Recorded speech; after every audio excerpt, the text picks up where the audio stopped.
There are people listening right now that have spent years depressed because of people's opinions.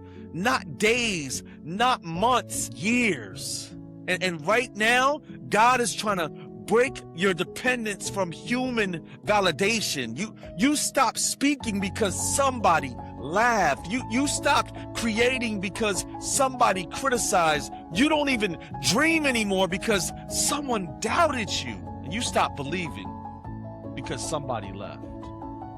And God is saying, how much longer are you going to let people who didn't create you define you? Your purpose is too important. You can't fulfill your calling if every opinion controls your direction. God says, how much longer? Because you can't lead if criticism breaks you. How much longer are you going to ask broken people for permission to become who God called you to be? How much longer are you going to let insecure people determine your confidence? How much longer?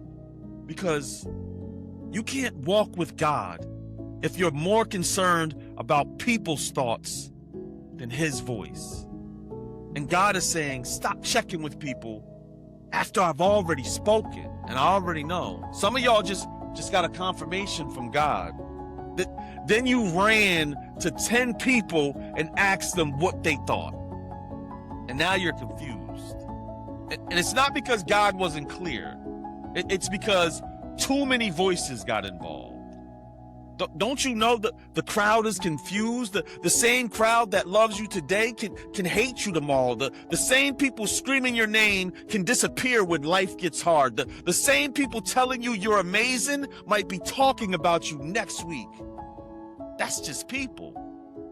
And I'm not saying that to make you cynical. I'm saying that to make you wise. Because if your identity is built on something that changes, your peace will constantly be changing too. 1 Thessalonians 2:4 says, our purpose is to please God, not people. He alone examines the motives of our hearts. Read that again. Our purpose is to please God. Because if pleasing people was the goal, purpose becomes impossible. Because purpose will offend some people. Growth and healing will make some people upset. Your confidence, boundaries, and success, it'll make some people not like you. You can't spend your life managing other people's reactions. The lie. My value comes from what people think about me. The change. God's beautiful souls. I want you to leave this episode with a different foundation. You have to stop asking people to tell you who you are.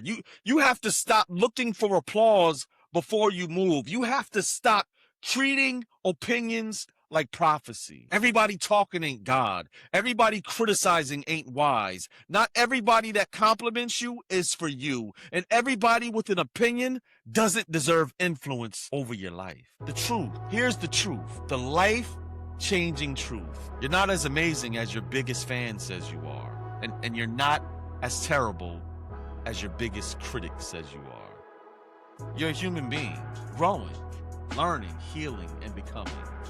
And your worth was established by God long before anybody formed an opinion about you. So stop building your identity on compliments. Stop collapsing because of criticism. Stop giving people authority they never earned.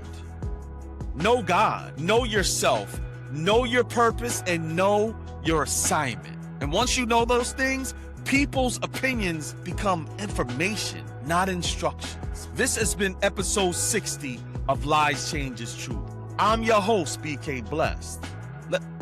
Let me leave you with this. If a compliment can make you and criticism can break you, then people have way too much power over your life.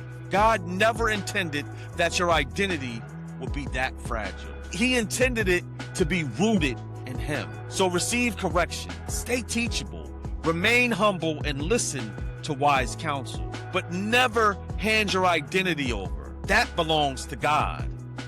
And when you finally believe what God says about you and begin agreeing with Him, you'll discover a freedom most people spend their lives chasing. Because the goal is not to think highly of yourself. The goal is not to think poorly of yourself. The goal is to think truthfully about yourself, to see yourself the way God sees you. And once that happens, the crowd will no longer control you. Until next time, stay sober-minded.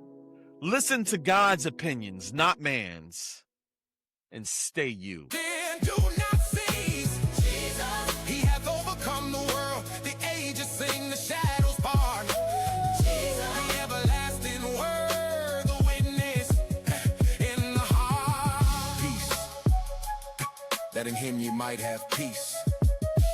Tribulation, in the world ye shall have tribulation. Good cheer, be of good cheer, hope fast, overcome, he hath overcome the world, the victory shall last. Grace, mercy, faith, hope, witness, testimony, amen, amen. Be of good cheer when the night presses sore, the light shineth in darkness, darkness comprehendeth not the Lord. The shepherd calleth by name, the flock know the voice, the faithful endure, the faithful rejoice. Blessed assurance, the covenant spoken, the promise like bread. From the altar to the street, the word giveth life to the Jesus. These things were spoken, that in him there is peace. Jesus, in the world there is tribulation, be of good cheer and increase. Jesus, he hath overcome the world, the morning is sure and the night undone. Jesus, the lamp, the way, the light, behold the victory.